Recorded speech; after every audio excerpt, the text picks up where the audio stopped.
Unfortunately, the blame is still coming from other countries. Couldn't a no-fly zone also prevent certain people that have been defecting outside of Libya, such as the pilots that we saw, for example? Couldn't that hinder any efforts that others may have to do the same thing? Well, those pilots defected because they were under order to raid the city of Benghazi and other cities. So they didn't want to do that. That's why they defected to Malta. But if there is no fly at all, then there will be no need for defecting to Malta or to any other place, because they could not fly to start with. Okay, we saw a meeting today, Mr. Sahad. We saw a meeting today of tribal elders in the city of Al-Baida. What role do you think they can play at this moment to end this violence, the standoff that's taking place in Libya? Now, the liberated cities, they are already formed committees, local committees, to run the affairs, the daily affairs of the cities. And I think the meeting which took place in Baida show that people can take over and can run their affairs and can start planning for the future of the country. The moment we get rid of Gaddafi, these committees can contact each other and can form a provisional government. And that provisional government will take care of the daily business of the country until I'm sorry to interrupt you, but your group, the National Front for the Salvation of Libya, unsuccessfully attempted a military coup that was back in 1984 against Gaddafi. What role will you and your opposition party play now? Well, our role in this, with the all people, this is a revolution done by the Libyan people, led by the Libyan people inside Libya. We are part of it, and we are no different than any other citizen in Libya, inside Libya. I think this goes for every person, every movement outside or inside Libya. This revolution is for the whole people of Libya, and now they are demanding from the United Nations, from the International Committee, to come forward and to help protecting the civilians who are still facing the brutal regime of Gaddafi in Tripoli, in Zawiya, in other cities. And there will be no freedom, no liberation unless all the cities of Libya get liberated. And one very important thing is that the United Nations should put a pressure on those countries from which the mercenaries comes, to stop letting them out to help Gaddafi. Also, there should be some pressure on Italy to start cutting its ties with Gaddafi. We know that President Berlusconi has a good relation with Gaddafi, and he is talking to him, but we didn't see a lot from the Italian government in helping at least to have a statement to the situation in Libya. Also, we noticed that the Vatican, unfortunately, we haven't seen from the Vatican any statement in support to the Libyan people and condemnation to what's taking place in Libya. All right. Everything done by the international community will help the Libyan people, as we see that many defectors from Gaddafi side, and those defecting because they knew that the ship is sinking. Okay. And the Libyan people is gaining every day more ground. All right. Okay. Mr. Ibrahim Sahad, thank you very much for your thoughts there.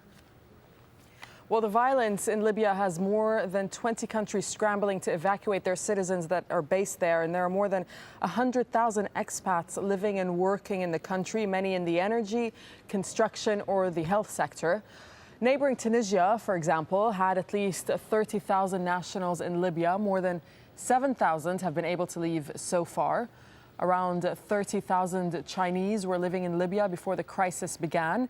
At least 4,500 have been evacuated. The Philippines government is preparing to spend $2 million to repatriate about half of its 26,000 nationals.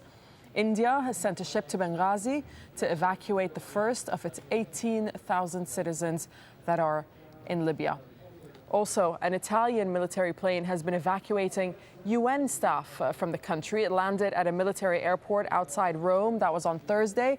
It carried a small group of UN workers as well as their families. The returnees say they haven't witnessed any violence, but they say that large crowds are stranded at Tripoli airport waiting to leave the country. And speaking of the UN, for more on what's happening over there and international reaction, let's bring in our Scott Heidler, who's at the United Nations headquarters in New York. Scott, what are we hearing from the UN today? Today from the UN, we've confirmed that there's going to be a Security Council meeting Friday afternoon at 3 p.m. We've found out also that Secretary General Ban Ki-moon is going to brief that meeting. There was kind of back and forth today if it was actually going to take place today, but it is definitely taking place on Friday afternoon. Now, we've also talked to a couple of missions who are part of the Security Council, one of the 15 members of the Security Council, and they have said that there's consultations going on between governments, between missions here at the Security Council that have been discussing possible wording for a resolution. Now, we're not expecting there to be a draft resolution discussed in this Friday meeting, but at least we're kind of like a half step toward that. What they're waiting for is the briefing from the Secretary General to find out the very latest that the United Nations knows of what's going on in Libya, and then after that briefing, they might be able to start discussing draft resolution language, but that is the part where things get a little bit clouded here because there's so much back and forth over exactly how some of these things are worded. Just on Tuesday, we saw it took them 3 hours just to come out with a press statement condemning Libya and the Libyan government and the violence there. So once you get to a resolution stage and potentially a Chapter 7, which is the part of the Security Council that gives it the power to intervene militarily if it's decided to. So that, you can imagine, is going to take a lot of discussion. But we know now, tomorrow, Friday, 3 p.m. meeting here at the Security Council to discuss Libya. Yeah, Scott, the UN gets bogged down with the detail there. But we also know that Barack Obama has been speaking to his European counterparts about Libya. What's he said? Yeah, the U.S. president has been consulting his European counterparts about discussing how to handle the crisis in Libya. A statement released by the White House says Barack Obama expressed his deep concern with the Libyan government's use of violence, which violates international norms and every standard of human decency. We also know that the three leaders discussed a range of possibilities, and that's also what we've been hearing here at the United Nations, that nothing is off the table, is how it was described to us by several different missions who have representation on the Security Council. And we know that the conversations President Obama had with these European leaders, that they really want to hold the Libyan government accountable for the actions and the violence that we've seen over the last several days, and that moving forward, President Obama and the European leaders are going to stay in close consultations. And again, that's outside of the United Nations, but they're going to be talking as well as their counterparts for each country here in the United Nations and specifically the Security Council. All right, Scott, thank you very much. Well, still to come on Al Jazeera, we report from the country that began it all.